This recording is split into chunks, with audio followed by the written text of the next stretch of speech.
Bonjour à tous, je suis très heureux de vous retrouver pour un nouvel épisode de Passer à l'acte, le MAG. Aujourd'hui, je suis à égale distance entre le pôle Nord et l'Équateur, mais je suis plus particulièrement à la Roche de Glin. C'est un petit village au nord de Valence qui est quasiment insulaire, c'est très typique. En tout cas, c'est ici que m'a donné rendez-vous maître Stéphanie Chauvin et ensemble, on va parler d'achat immobilier et de divorce. Alors restez bien avec nous car il existe de nombreuses erreurs à ne surtout pas commettre. Allez, on y va, c'est parti.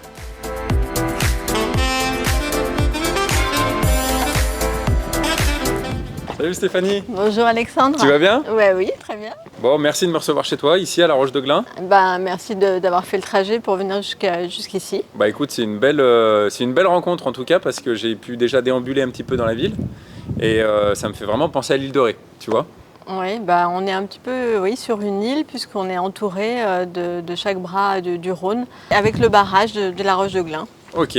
Alors j'ai vu qu'il y avait quelques monuments un peu historiques. Là, on voit qu'il y a la tour ici. J'ai vu qu'il y avait une porte aussi là-bas. Oui, la porte du Roussillon. Eh ben écoute, on va aller voir tout ça.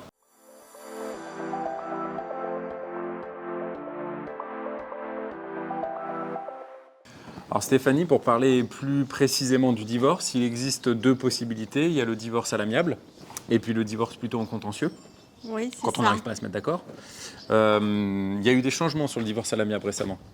Oui, depuis le 1er janvier 2017, il est possible de divorcer à l'amiable, vraiment à l'amiable, puisqu'il n'y a plus d'intervention du juge. D'accord. Donc chaque époux doit prendre son avocat. D'accord. Et pas le juge qui prononcera le divorce. D'accord. C'est une convention d'avocat qui sera déposée auprès d'un notaire. Et c'est l'acte de dépôt qui fera la date du divorce.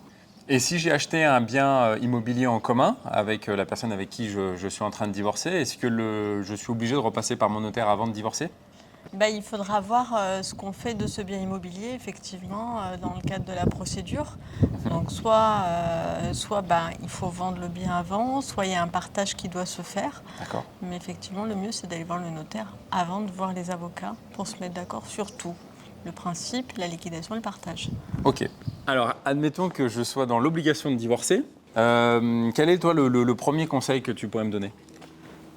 Déjà, il faut voir sous quel régime tu es marié, voir si tu as fait un contrat de mariage. D'accord. En séparation de biens, puisque la question a été de savoir si on peut acheter en procédure, on fait ce qu'on veut. D'accord. Chacun est libre. Si par contre tu n'as pas fait de contrat, que tu es donc soumis au régime légal de la communauté, tant que tu n'es pas divorcé, le conseil qu'on peut donner, c'est de ne pas racheter, quoi. D'accord.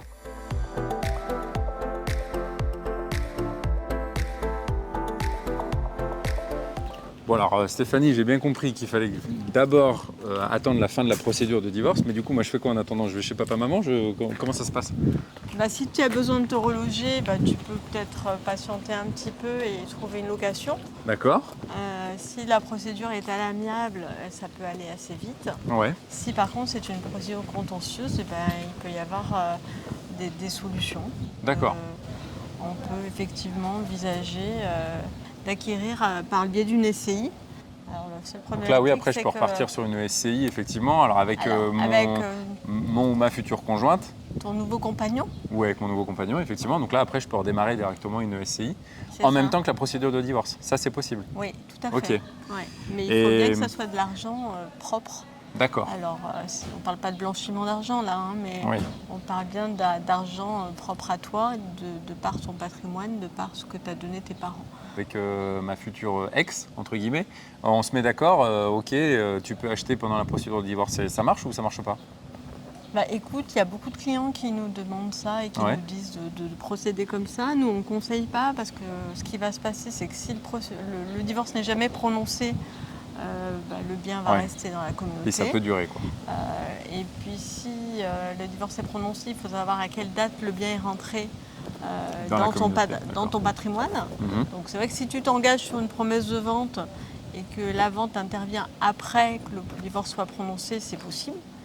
Si ça intervient avant, c'est un petit peu plus problématique. Donc, possibilité de faire remonter les effets du divorce, ça faut vraiment voir dans la convention d'avocat pour pas qu'il loupe le coche et qu'il loupe l'information.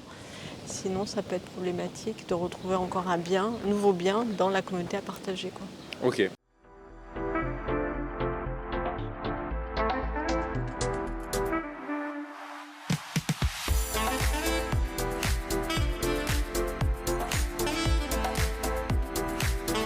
Écoute, merci beaucoup à toi. Merci.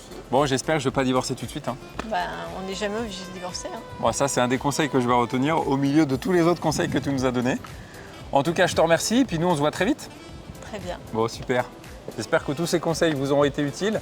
Vous avez déjà plein d'autres vidéos sur passeralacte.com et quant à nous, on se dit à bientôt pour un nouvel épisode. Ciao.